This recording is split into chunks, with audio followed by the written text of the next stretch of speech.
All right, this is what I'm going to attempt to do today. Especially for this class, I'm tired of saying this is what we're going to do today and then having it not work. All right, so what I'm going to attempt to do is to go back over. I'm going to start up a new website right here.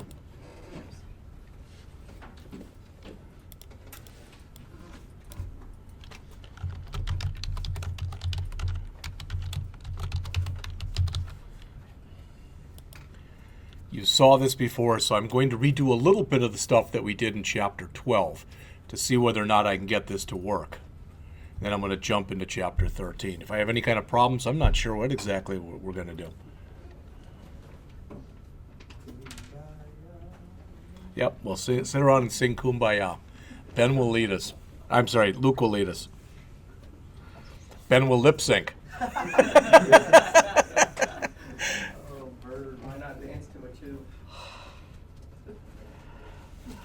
All right, so you got that.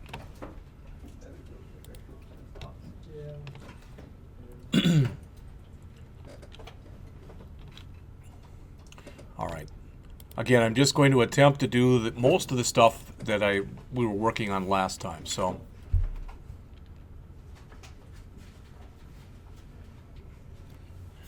starting up SQL Server 2014 Management Studio.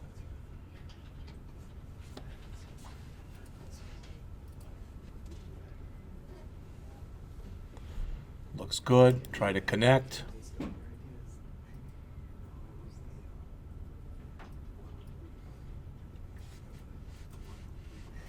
All right, that should all be okay. Now I want to go back to my project in here, and let's go back over to here. That's not what I wanted.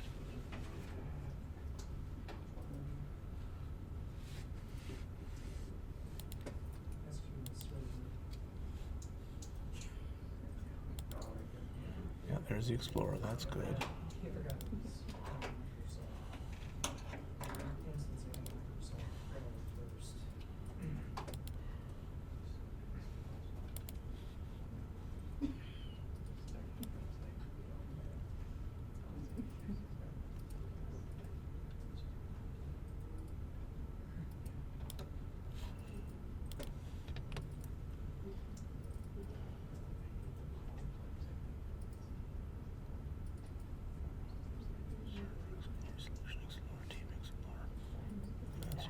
There we go.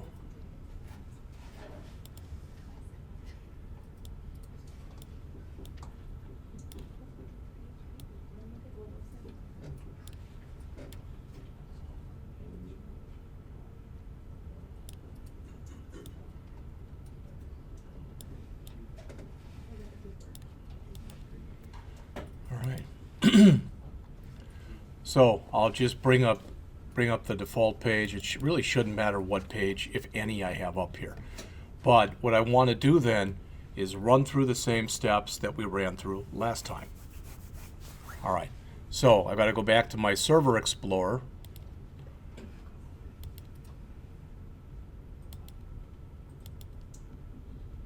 Okay, go back to here.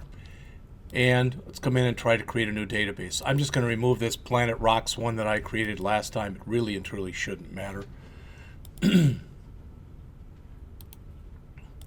So new database, and I'm calling this the Planet Rocks website. So that should all be okay. All right, and I'm going to come over here.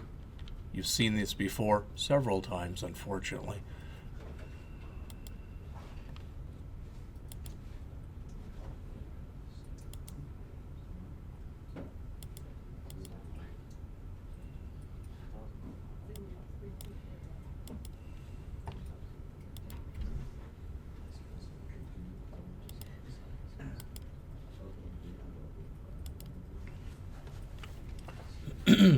So there's the database. Now I want to come up in here. Again, I'm trying to do the same stuff that we did last time.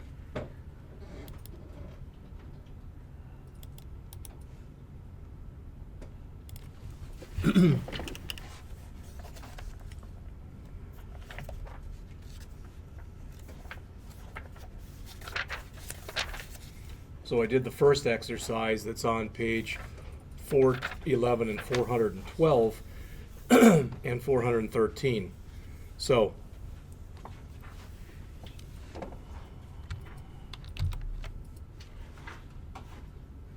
not what I expected. Select the file, browse to, boom, boom, boom.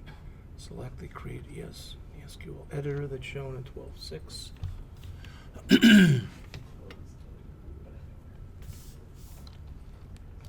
Database, create to the new database. Press Control-O, it brings up a dialog box and lets you create a file. Okay. Control-O. And I've got that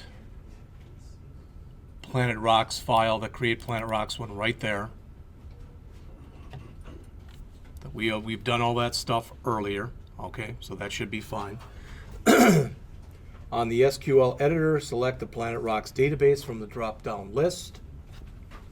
It's already selected, as you can see right there. Click the Execute button. All right, it looks like everything that's there worked. That's what I wanted to have happen. If we now expand tables underneath here, there's our two tables, our genre and our review. That's good news. All right, so that's the first exercise. The second exercise asked you to just do a select statement. I'm not going to do that. We already did it in class. All right. Then we did the join in class. That all seemed to work okay. We did an insert in class. That seemed to work okay. We created our own tables. That somewhat worked. Okay.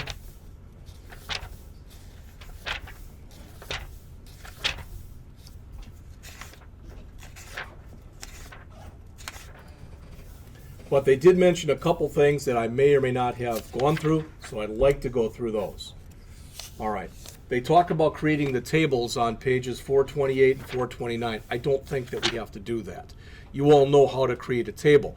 But they also talk about creating a relationship between tables. All right. I believe this relationship has probably already been created, but just in case, we can take a look at it. So if you are following along, I'm on page 433. On the Object Explorer, expand your Planet Rocks database and right-click on Database Diagrams, which is right there. All right, and select New Database Diagram. I just want to see if indeed these are connected. It says it does not have one or more support objects. Do you wish to create them? And the author even says that you might get that dialog box. It says click yes to proceed. Don't worry if you get this prompt. Don't worry if you don't get the prompt. All right, so if I go and add genre and then I add review, all right, you'll notice that there is a relationship between them right now. It's smart enough, it meaning the system, is smart enough to realize there is a relationship between these two tables right now. Now it doesn't line up, and I tried moving it before, but I had nothing but problems when I tried to do that. But you're supposed to be able to actually click on the relationship and drag it up or down to move it. So what the author says here is, well, it looks a little funky because technically what is connected to one another is this ID field right here, all right, for the genre ID, and this field right here. All right. They are letting you know that. You may or may not be able to tell, but when we look here, all right, it says that the ID right here is the primary key. And then when we click here, you can see it's got the infinity symbol, which means this is a one-to-many relationship here, which means that every one genre can have 0, 1, or more reviews. That should all be review. That should be stuff that everybody in this class understands. This is stuff that you went over in the 147 class, whoever you had it with, me, Jim, whatever, Denny, it doesn't matter. That's all stuff that should be understood by people. So it already understands that there is the relationship between the two tables. And then the author says, but if you want to be sure, you can come in and start taking a look in here. And when you start going through the different things that are in here, all right, something in here has got the fact that there is a relationship between these two things. All right, so it says the diagram window should now show a line between the two tables. It does. For whatever reason, the author asked you to go in here, click on the line, then right mouse click on it, remove it, and then create it again. I don't know exactly what that was supposed to show. All right? But the properties that he says, those are the ones that are right here. All right, and notice foreign key columns, genre ID. So it's letting you know that's a foreign key. All right, foreign key base table, review. So it's letting you know that's the table that you're working with in there. All right. And enforce foreign key constraint, it says yes. Can somebody tell me what that means in English? Can anybody tell me what that means? Not Mike. Anybody but Mike. This right here. In English, what it says, yes. I want to say that you have to have an ID linking them up, although it doesn't have to be the actual ID. All right, let me give you my answer. You tell me if this is what you meant or not, okay? All right, since the child side, the child table is the review table, okay? You cannot remove a genre from the genre table if there are reviews connected to that genre. Does that make sense to everybody? It's a parent-child relationship. The parent table is the genre table. The child table is the review table. So you can't have what are called orphaned records. So in other words, let's say that I've got a review over here for grunge rock. And now I come over here and I attempt to remove the record over here for grunge rock. Then I would have a review over here that did not have a genre associated with it. Does that make sense? All right, and that's called an orphan record. When you set up a foreign key constraint, you're trying to make sure you have no orphan records. And you might remember that stuff from when you took the class, but there's also cascading that you can do with this. In other words, if I give them the power that they're able to change that genre, literally change that value, what do I want to have happen here? So I can do cascade deletes, which say that if I change something over here, just remove it from here. Or I can say cascade updates, which say if I change something from here, have it cascade over to here. All right, and it's up to me as a designer as far as what I want to do and how I want to do it. That was it for chapter 12. So I want to jump into chapter 13. All right, and hopefully we'll have a little bit more luck than we did working on this the other day. So we jump back. I am gonna have the PDF up, but I've got my book here, and we're just gonna jump back and forth between these.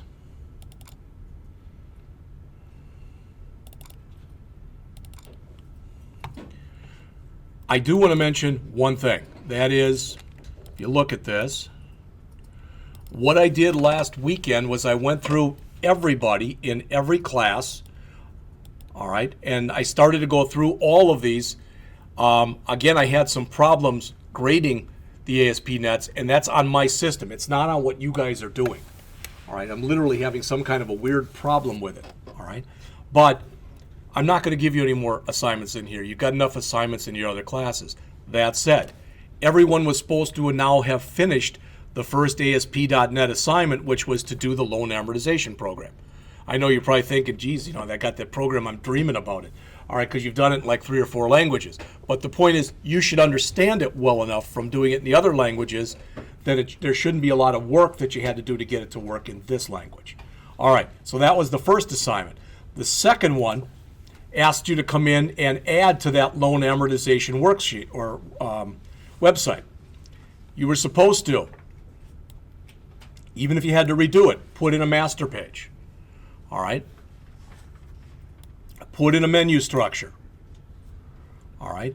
Create some kind of a user-defined control, regardless of how simple or how complex it was, but not the one that I did for you. Work with the contact page as it says. Make sure that you're doing minimal validation by using the validation controls. Add something that's AJAX related and add something that's jQuery related, regardless of what it is. All right. Now this was due last weekend, but just get it in. If you're behind, get it in as soon as you can get it in. All right. So we'll go over as much of this stuff for the rest of the book as we can. Now I've talked to John and I asked him about using Site 5 and uploading this onto here.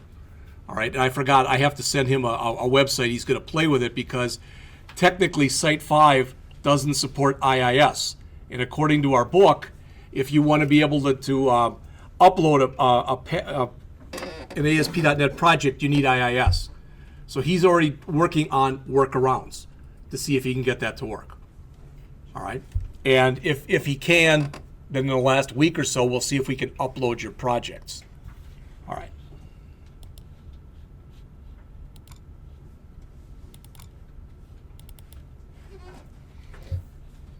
So although we had trials, tribulations, maybe some problems, I'm hoping that at least as far as everyone here is concerned, all right, we're pretty much up to about whatever page that is, 439, which is the beginning of Chapter 13.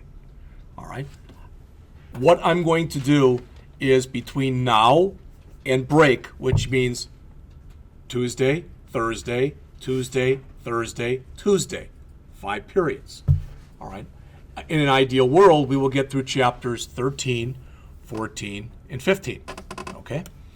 And then during the break, I'm hoping to do lectures on the rest of the book for you and put those out there. All right?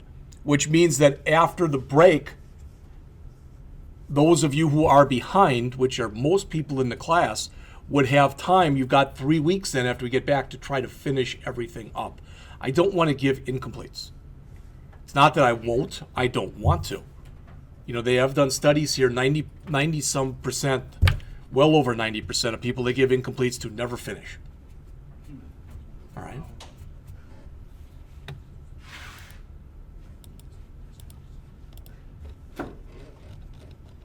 All right, so chapter 13, displaying and updating data. What they want to be able to do is to be able to use some of these controls that were discussed before, such as what you'll see in the chapter, and it doesn't matter if it goes on the top or bottom, but if this is your screen right here, and let's say on the top of your screen you've got one of those grid views that we talked about. So there's data inside of here, and it's got all of your different records in it. What we're going to do on the bottom then is add a details view. All right, and in that details view, you'll be able to add a new record. And as soon as you put it in, and as soon as you insert it, it's going to go into here. All right.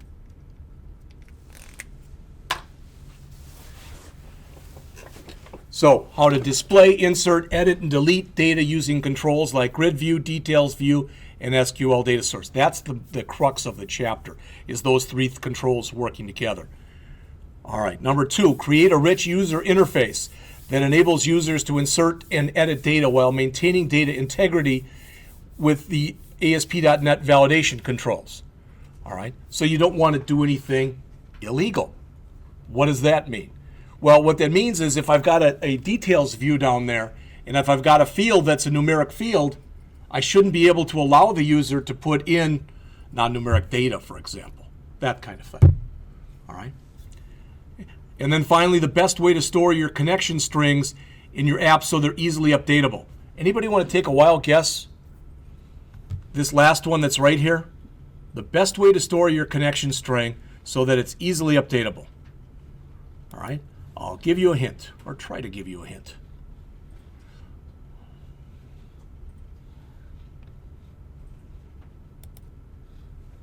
All right? The name of the file is on your screen right now.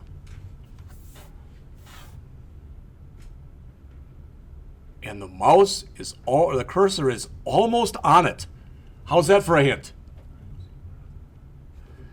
It's working its way. It's working its way towards it. Ding, ding, ding. Remember, web.config is where you put all of your system settings. So if you store your connection string to the database in web.config, in an ideal world, if you move it from a test environment to a production environment, you won't have to change anything. That's why you do stuff like that. Because the natural inclination is just to put it in here someplace. But then if you put it in there, it's going to be bound to whatever your path is. If you put it in here, it's not bound to wherever the path is. That's the main reason for doing it. All right, and that's what they talk about toward the end of the chapter. All right.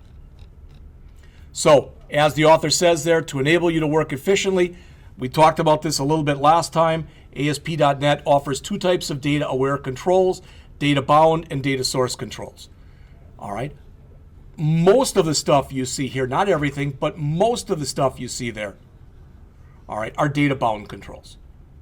All right, I mentioned these to you last time. They are the data list, the data pager, the details list, the form view, the grid view, the list view, and the repeater.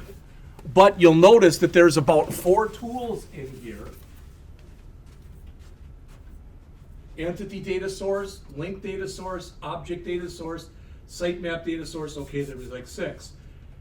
SQL data source and XML data source. They all have the words data source in them. So those controls are not data-bound controls, they're data source controls. They're typically controls that you use in conjunction with the data-bound controls to have a linkage so the system knows how to link up to the right database. And if that didn't make any sense to you, hopefully when we go through the examples in here, it'll make sense to you. All right? So again, they talk about a typical grid view right here. We looked at this last time. All right? And working with a grid view, usually at least, isn't hard. Literally, all right, what you do is you grab a grid view and you drag it out onto the system. All right? When you do that, it ends up looking... It's up a little bit further on the chapter, but there, it looks like this. It looks pretty ugly. All right? But what it shows you right here, notice that there are 3 columns, ID, name, and sort order. Those 3 columns that they're showing should be the same columns as the ones that are in the particular table for which you're using the grid view for. So in other words, if you're using a grid view and there's 8 different columns in that table, there'd be 8 of these there. And it's also showing you, when you look at this, that's a numeric field, that's some kind of a character field, and that's a numeric field. That should be obvious to you just by taking a look at the stuff that's there. All right? And the other stuff that's here, paging, gives you this. Sorting makes these hyperlinks, so when you click on them once, it sorts on that particular field in ascending order. You click on it again, it sorts on the same one in descending order. Editing, all right? That's where you got the edit thing right here, delete, and the select. Now, I've seen it already where almost all of these are turned off. But almost always you'd want at least the select one in there. But you really wouldn't have to. You literally could turn every single one of those controls that's there in blue. You could turn every one of them off. What could you do then? You wouldn't be able to do anything. You'd be able to look at the stuff that's in there. But you'd only be able to look at, probably if you were going to do that and you had a lot of records, you would turn on paging. So if you had multiple pages, you could go from page to page. But if the idea is, for instance, let's, I mean, Mike's question's a good one. What would you do with that? Let's say that those are customers in a bank. And I want to see if somebody is a customer at this bank. Maybe I had a list of customers in there. And all I want to do is just search for that person and see whether or not they're in there. I don't want to do anything with them or anything else. All right, then I might want to enable selection and disable, or I should say enable paging and disable everything else. All right.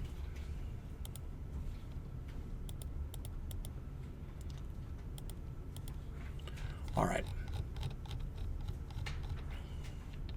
So they talk about some of the other controls in here. I don't want to read this to you. We went over this a little bit last time. Some of the controls are more powerful than other ones. Some will allow you to remove data or modify data but not insert new data. All right? Everyone has got their own pluses and minuses. What the author is trying to sell you on, if you look a couple paragraphs down on page 441, is that starting in ASP.NET 3.5, they came up with this list view control. And the idea behind the list view control is it's supposed to combine the best of all worlds. So in other words, as it says, editing, deleting, paging, insertion. There's not much more you'd have to worry about. Plus, unless there's something special you want to do, or unless there's some special kind of validation you want to perform, you write this with virtually no code. It is possible for you to create a fully functional CRUD, create, read, update, delete, relational database management system without writing a line of code. All right, that's pretty powerful when you think about it. All right. All right, these single item controls like the details view and form view, this is what I mentioned to you before. And again, as also mentioned, you would quite often have this kind of control either above a grid view or below a grid view. All right? I want to ask you something here. Just take a look right here. Look at this picture. This is not meant to confuse you or anything else. All right? Would everybody agree? We've got 3 fields there. Everybody agree with that? Yep. All right. Now I'm going to back up.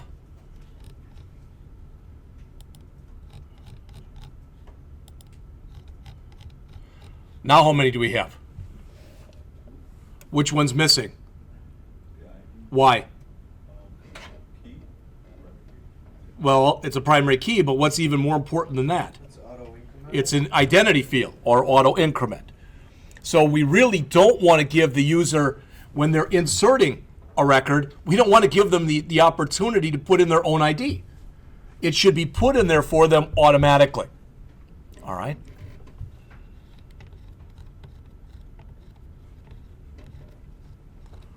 All right, that's kind of where we left off last time. So let's just take a look here on page 442. I'm not going to talk about the paging controls that they show up here. You can read that yourselves. You can do a little bit of work with it, so if you don't like to use numbers, you can change it to other things. Big deal. All right, data source controls. As it says, there's 6 different data source controls. You'll notice, as mentioned there, the XML data source and sitemap data source are used to bind hierarchical XML-based data. Back in Chapter 7, we looked a little bit at the sitemap when we were talking about creating a sitemap along with a menu and a few of the other things. All right. The object data source. All right. If you're going to work with things solely programmatically, in other words, you want to be able to work with databases, but everything that you end up doing in there, you don't want to do directly on a database. Instead, you want to be creating a lot of classes and the like and work with the classes and have them communicate with the database. That's when you'd use the object data source. All right. The last 3 are the ones that we're going to basically talk about in these next 3 chapters. You'll notice the first one, the SQL data source. All right. That one is the one, or the subject pretty much, of this chapter. Chapter 14 talks about the link data source, and Chapter 15 is going to discuss the entity data source. Now, the link data source, as it says, isn't discussed much in this book because it's pretty much been taken over by the entity data source. All right? And if you say, do I have to care? No, I'm just telling you just so you hear it. The chart control, I think we mentioned this last time too. That was a relatively new invention, but it allows you to make pie charts, bar charts, etc. All the good things. All right. So, page 443, data source and data bound controls working together. As already mentioned, sometimes the author says here without writing a lot of code, sometimes without writing basically any code. The only time in these examples that they're going to go over here that you have to write some code is if you're doing some extra verification. Okay? So the author says, to give you an idea of how SQL data control works in conjunction with the data-bound controls, the next try it out shows you how to create a very simple data-driven web page. This is where I ran into the problem before. It says the chapter assumes that you have the Planet Rocks MDF database with genre and review in your app data folder. Well, that's not what I want to do. That's what I want to do. All right. And it looks like there's nothing there. Now, in the past, when we did that and we refreshed, it showed that it was there. And there it is. All right. That's further than I got last time. Because for whatever reason, when I went and took that and I refreshed, nothing happened. Okay. I did read in the chapter here, and I've read this in other Microsoft documentation. Occasionally you do this and you follow all the steps correctly, and for some reason your data doesn't get transported over. Well, that's a really big problem to have when you're working with this stuff. All right, because you would have to assume that if you did everything and you did it the right way, you'd have data there. But now we've got it. All right. So they say to open up the Planet Rocks website, right-click the Master Pages folder. Now, if I want to do all the stuff that's shown in here, and this is where I screwed up last time, but to try it out that's on 443, 444, 445, 446, and is explained on the next 2 or 3 pages after that, what it assumes is that you're using the actual stuff that comes with the book. All right? I don't want to do that because it's already done for us, and I think that that's kind of a waste of our time then. Okay? So I'm going to try to do this, but I'm going to circumvent the way that he has done it a little bit. So he says open it up, and he says right-click on the Master Pages folder. Well, we have a master page here, but we don't have a Master Pages folder. So I'm going to create one in just a minute. But what I wanted to get across to you is this. So the author says come in here, right mouse click in here, and go to Add Folder. All right, and you can see it right there. And we want to add this, and this is going to be a new, what? I'll just call this Master Pages. All right. Then what we want to do is we want to come in there and we want to add a brand new master page. All right. What I mentioned to you last time, but it was with all the trouble and stuff we were having, but I want to make sure that you hear this. I can sit there. I've got these pages, about, contact, default, etc. Those are my pages in the site. But I can create other pages in the site that are in other folders. Now, why would I maybe want to do that? Well, if I've got a site that's going to have 100 pages, do I really want 100 files right here? 100 different ASPX and ASPX CS files? Probably not. And there's at least a chance that if I have if I have that many pages, some of those pages I won't want other people to be able to see. This is an example because as of right now, the way this database is set up currently, the way it's currently set up, all right, anybody can look at what's in there. Anybody can add a review. Anybody can add a new genre. That's not what you'd want to have happen. All right. There is really no administration that's being done on this site as of right now. So what the author is starting to do in this chapter is lay some of the ground rules for being able to have some administration. All right. And that's what I'm going to try to do in here. So now I want to right click on this Master Pages folder that I just created. Click Add, New Item, and I want a new master page. And it says we want that master page to be called management.master. All right. And we do want to, it says, make sure it uses the programming language. I know we had a problem last time that I had Visual Basic selected. All right. And that it's not based on an existing master page. So it says we don't want to base it on an existing master page. So I'm just going to click Add. And there it is. There's management.master.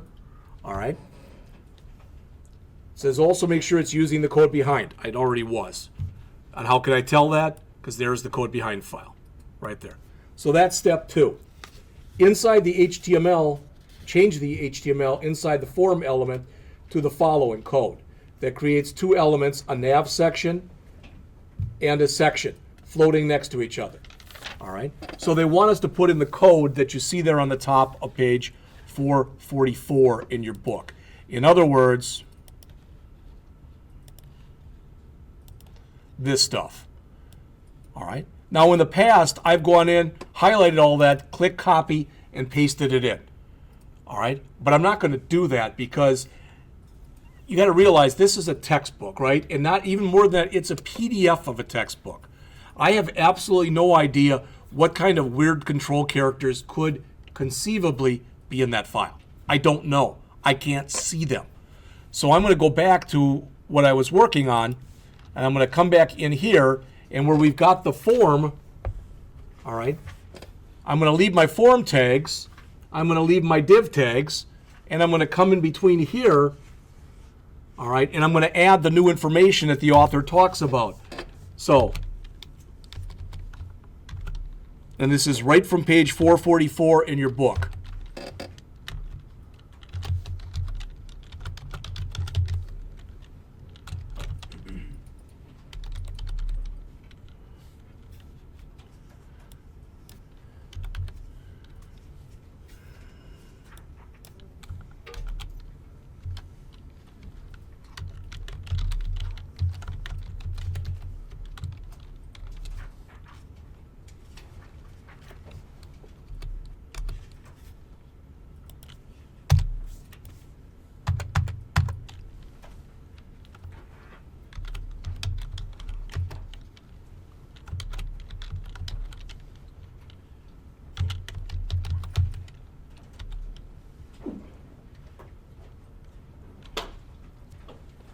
I'm going to eventually have a problem with this, but we'll talk about it in just a second.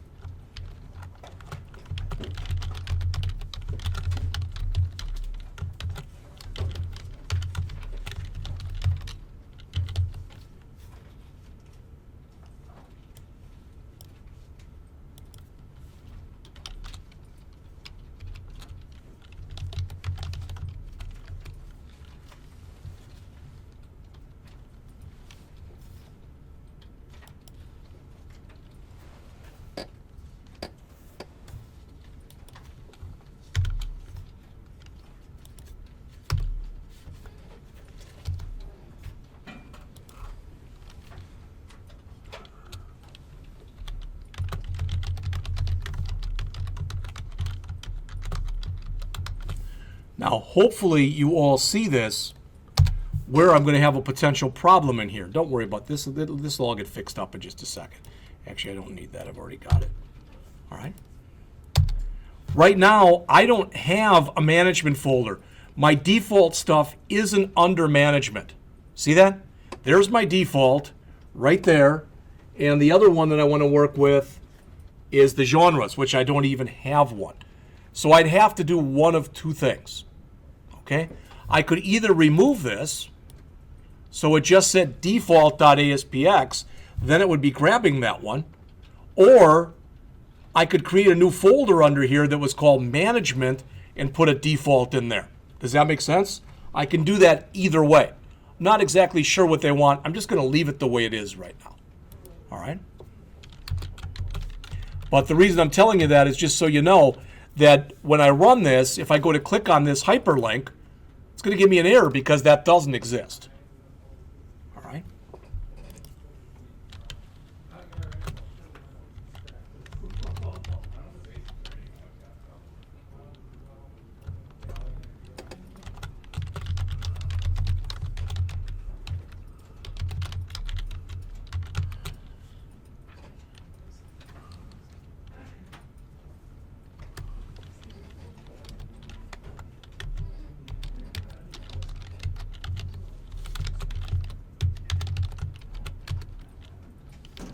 I guess it goes right there.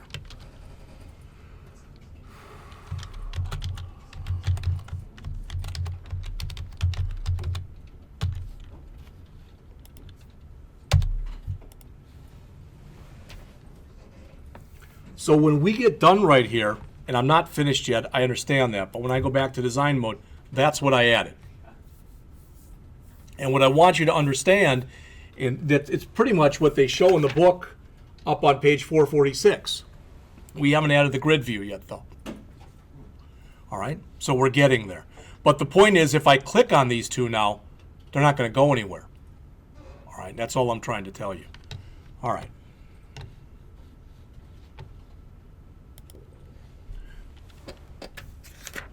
So underneath the unordered list and at the end of our nav bar here, okay, now we're supposed to put in a section header.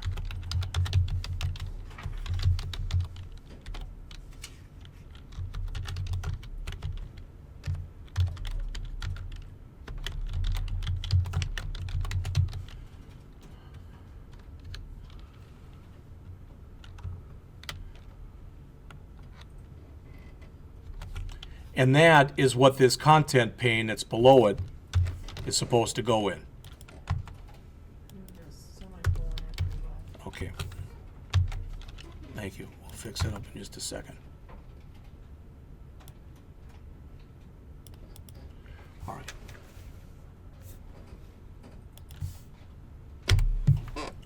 So to my knowledge, it now looks the way that it does in the book on the top of page 444. All right? All right. So it says in the next steps, you add the two files linked to the nav element. Save and close the master page. All right. Then it says add a new folder to the root of the site and call it management. I already did that. Nope, I've got master pages. So maybe that's the one we're supposed to do. All right, right mouse click, add new folder, call it management. All right, you see how it immediately puts itself in the right alphabetic order.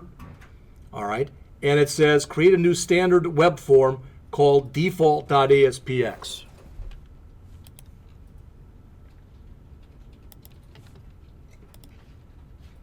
All right. Don't use your custom template and make sure that the page is based on the new management.master file. So we want to select here, select master file, click add, and we want to go under our what? Our management.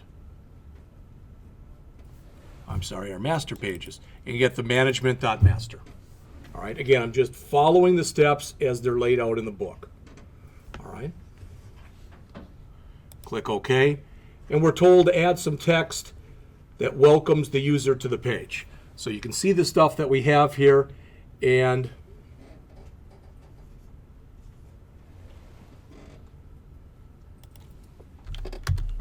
just so you know, too, notice that we've got two of these here. One says ID equal head, and the other one says ID equal content placeholder. This is almost always where you want to put this. The head stuff should be stuff that you're putting that's not on the page. It's like where you'd put your head stuff on an HTML page.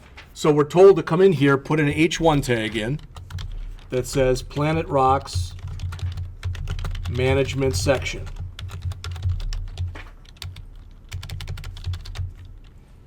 All right, and our H1, and then we're told to put in a paragraph here.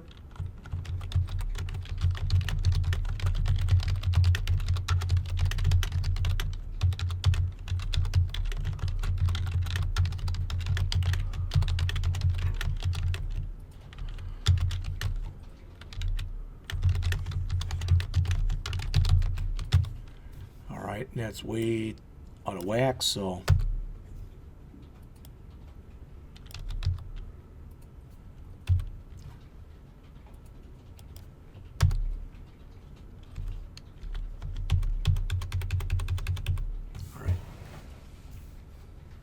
Give the page the title Planet Rocks Management Home.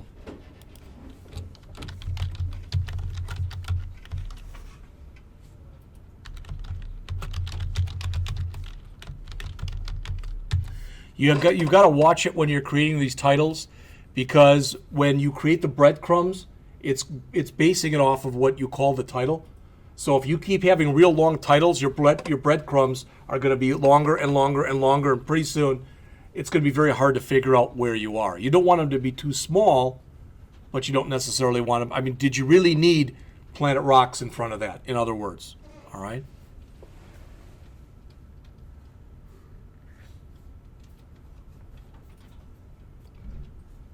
All right, they tell us to double click on here, and they're saying that over here, this should open up the Server Explorer. You can see that it does. I'm on step 6. It says if you don't see it or you get an error, go back to the previous chapter. We don't have to do that now.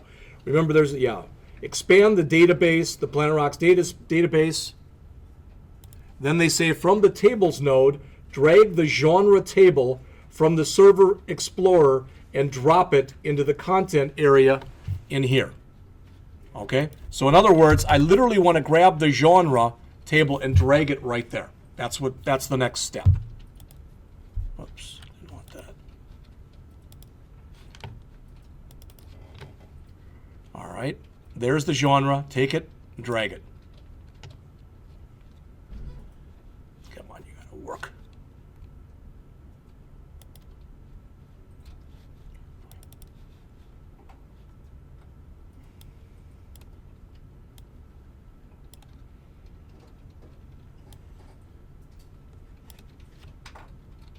Why that's not working.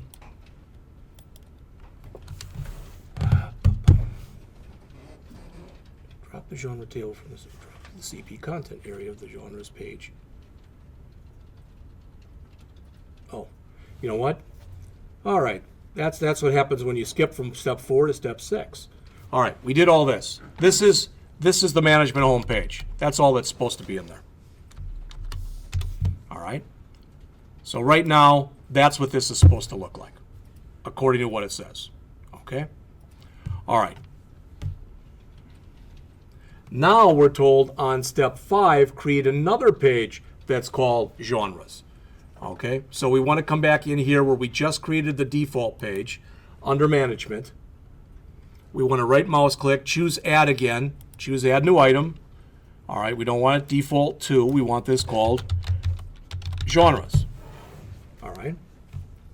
Base it on the same master page. Okay, so the same thing that we had before. Same master page that's right here, click OK. Boom. Okay, so there's that one.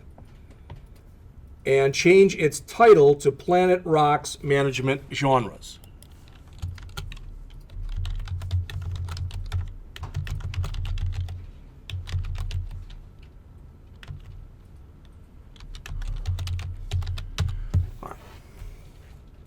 Now, step 6, we're supposed to double click on here. All right. And it says expand it, which we just did. Drag the genre table from the Server Explorer and drop it into the CP main content area. All right.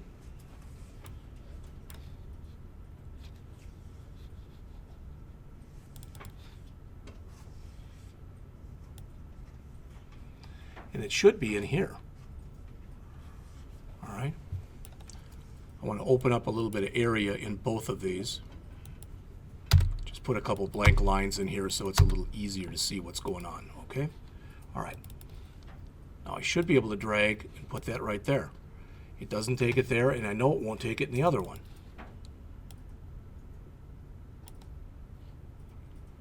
I'm trying to figure out what the problem is. I've done this before and never had a problem with it. What this is supposed to do is I'm supposed to be able to grab that table, drag it, put it right there, which it's not doing, and it's supposed to fill it up, and it's supposed to put a grid view in there. So what's supposed to end up happening is it's supposed to end up looking, so we just did number 7, all right? And it's supposed to end up putting in something that looks like this. But for whatever reason, it's not doing it. You know what? It's 1:53. Let's take a break. We'll come back let's make it 10 after 2, and I'll see if I can figure out what the problem is during the interim.